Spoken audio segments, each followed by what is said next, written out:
My self Pankaj Kumar. आज के इस लेक्चर में मैं डिस्कस करूंगा शेखावटी यूनिवर्सिटी और राजस्थान यूनिवर्सिटी के बीएससी फाइनल ईयर के बॉटनी सेकंड के पेपर के बारे में। इससे पहले मैं बॉटनी केमिस्ट्री के first year final second year के लेक्चर बना चुका हूं, तो आप उनको भी शेयर कीजिएगा, देखिएगा। और आप सभी से एक बार रिक्वेस्ट करता हूँ कि यदि मेरा लेक्चर अच्छा लगता है तो लाइक कीजिएगा, कमेंट कीजिएगा और इस लेक्चर को मैक्सिमम शेयर कीजिएगा, जिससे मैक्सिमम स्टूडेंट तक इसका बेनिफिट मिल सके।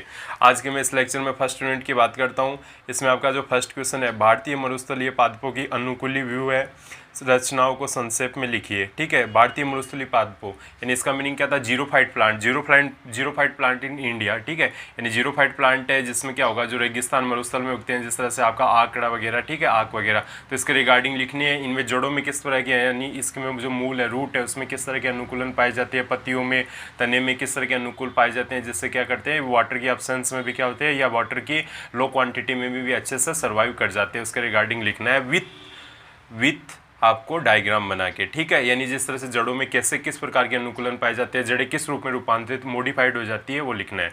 नेक्स्ट सेकंड क्वेश्चन है, उचित उदाहरणों की सहायता से जलोद्भिद पादपों की बाह्य व आंतरिक अनुकूलनों का वर्णन कीजिए। ठीक है, यानी जो आपको जलोद्भिद पादप, मीनिंग क्या था, जलोद्भिद पादपों की बाह्य व यानी हाइड्रोफाइट प्लांट था। हाइड्रोफाइट प्लांट में क्या है, आउटर और इंटरनल, आउटर यानी बाहर की और इंटरनल आंतरिक। ठीक है, उसमें एडेप्टेशन, यानी जलीय पादपों में क्या होगा कि वो पूरा प्लांट है, ठीक है, वो क्या होता है, जल में, वाटर में प्रेजेंट रहता है, तो उसके रिगार्डिंग पॉसिबिलिटी क्या होगा कि जो रूट है, स्टेम है, लिप्स है, उसके गलने के चांसेस रहते हैं। तो इससे के रिगार्डिंग क्या होगा, उसमें कौन कौन से ऐसे एडेप्टेशन पाए जाते हैं जिससे वो इजीली क्या करे, ऑक्सीजन O2 का भी व्यय कर सके, और साथ में क्या वो गलने वगैरह की इस तरह की कोई डिजोर्जेशन के रिगार्डिंग इस तरह की कोई भी प्रॉब्लम नहीं हो, तो इसी के रिगार्डिंग लिखना है।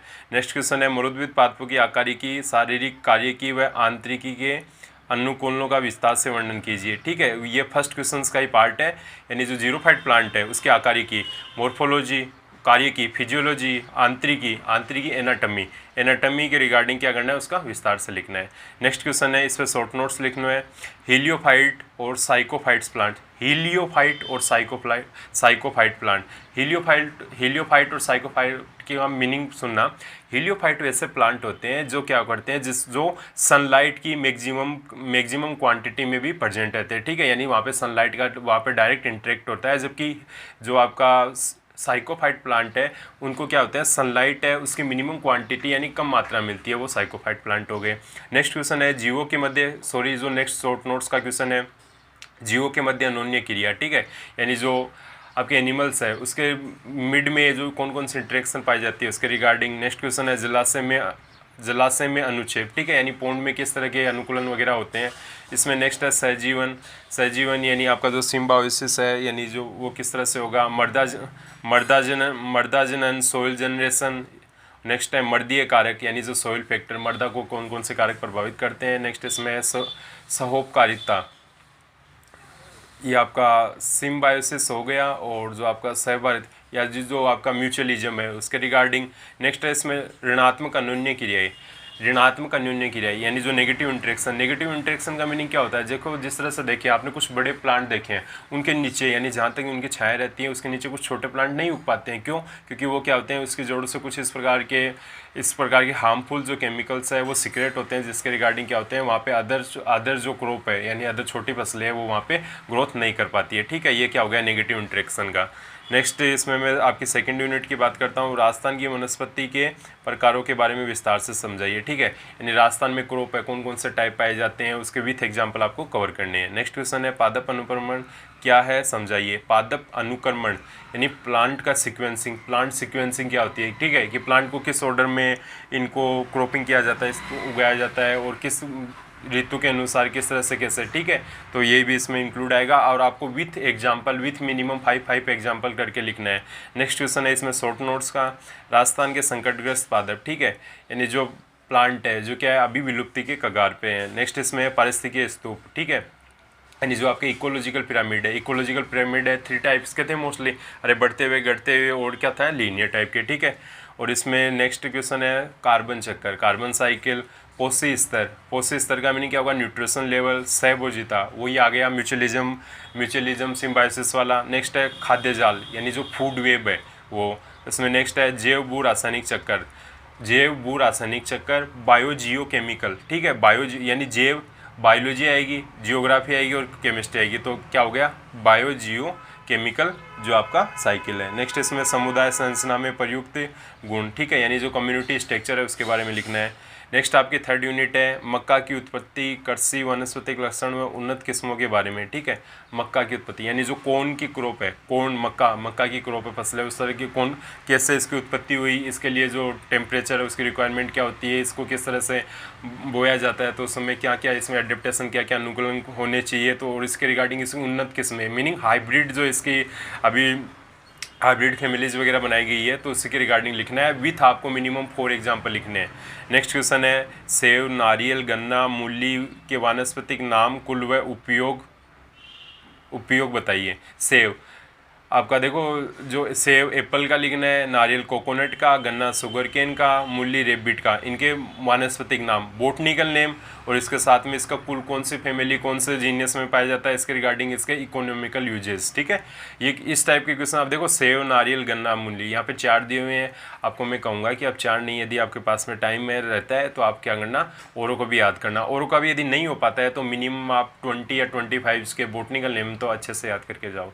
नेक्स्ट क्वेश्चन है गेहूं की उत्पत्ति, वानस्पतिक लक्षण, खेती, उन्नत किस्मों व के उपयोग के बारे में लिखिए। गेहूं की उत्पत्ति यानी वीट की जो जनरेशन किस तरह से वीट है वो बोया गया था, इसके रिगार्डिंग वानस्पतिक लक्षण यानी प्लांट के इसके कौन कौन से करेक्टर हैं, इसकी खेती किस तरह से की जाएगी, क्या इसके लिए ऑप्टिमम टेम्परेचर होता है, क्या इसके लिए ऑप्टिमम जो जल स्तर होता है कि वर्षा की मात्रा होती है, और इसकी उन्नत किस्मों यानी जो हाइब्रिड इसकी जो किस्म है उस कौन कौन सी है और कहाँ से किस तरह से उनको हाइब्रिडाइजेशन कराने पर प्राप्त हुई थी।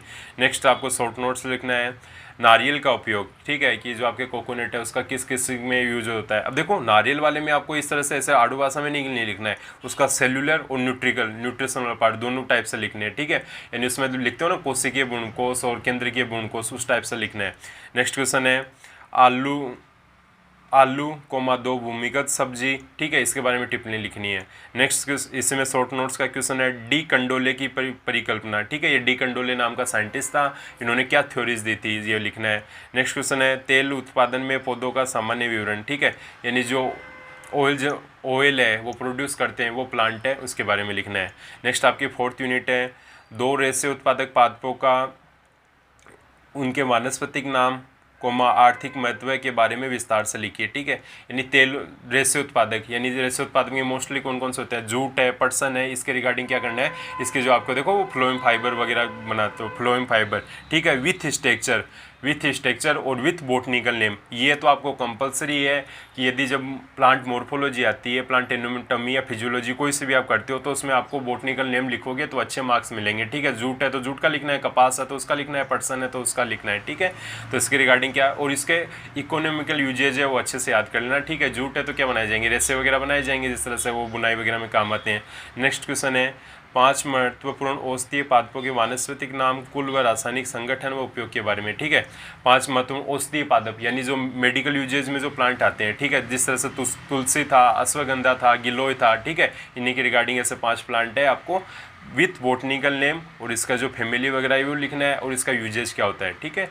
नेक्स्ट क्वेश्चन है इस पर आपको शॉर्ट नोट्स लिखने हैं चाय की प्रोसेसिंग व आर्थिक वनस्पति, ठीक है, यानी जो टी है इसकी प्रोसेसिंग कैसी होती है, इसका प्रोड्यूस से लेके इसका जिस तरह से संग्रहण कलेक्शन तक किस स्टेप से इनको गुजरना पड़ता है, क्या ऑप्टिमम टेम्परेचर की रिक्वायरमेंट होती है, क्या इसके लिए ऑप्टिमम जो वाटर लेवल है वो चाहिए, किस तरह से इनकी कटाई होती है, किस तरह से इनका संग्रहण होता है, उसके रिगार्डिंग लिखना है, ठीक है। और नेक्स्ट इसमें था आपके शॉर्ट नोट्स में सिनकोना की उत्पत्ति व उपयोग, सिनकोना के क्या यूजेज है, यह बहुत अच्छा क्वेश्चन है। नेक्स्ट क्वेश्चन है जूट, रबड़, इनके बारे में लिखना है। और नेक्स्ट क्वेश्चन है कपास की प्रमुख किस्में व उपयोग, ठीक है, आपकी जो कपास है, कॉटन है, इसकी प्रमुख फसलें कौन कौन सी होती हैं, इनका क्या क्या उपयोग होता है, ठीक है। अभी भी यदि किसी को कोई भी कैसा प्रकार का डाउट है तो मेरे व्हाट्सएप नंबर स्क्रीन पर दिए हुए हैं, उन पर बेझिझक आप मैसेज कर सकते हैं, ठीक है। और मैं बोटनी के 3rd पेपर का लेक्चर कल बनाऊंगा और आप इस लेक्चर को मैक्सिमम शेयर कीजिएगा जिससे ये मैक्सिमम स्टूडेंट्स तक पहुंच सके। अभी माइंड में ये मत रखो कि मैं उसको भेजूंगा तो उसके अंदर अच्छे नंबर आ जाएंगे। विद्या है, आप इसका जितना ज़्यादा डिस्ट्रीब्यूशन करोगे उतना ही ज़्यादा अच्छा रहेगा। यदि मैं भी आपकी तरह इस तरह की सोच रख लूँ कि मेरे को क्या लेना देना है, मेरी तो गवर्नमेंट जॉब लग सकी है और मैंने ये कॉलेज भी छोड़ दिए, नहीं, मेरा है कि जिस तरह मेरे पास जितनी विद्या है तो मैं उसको सभी को अच्छे से दे पाऊँ। धन्यवाद।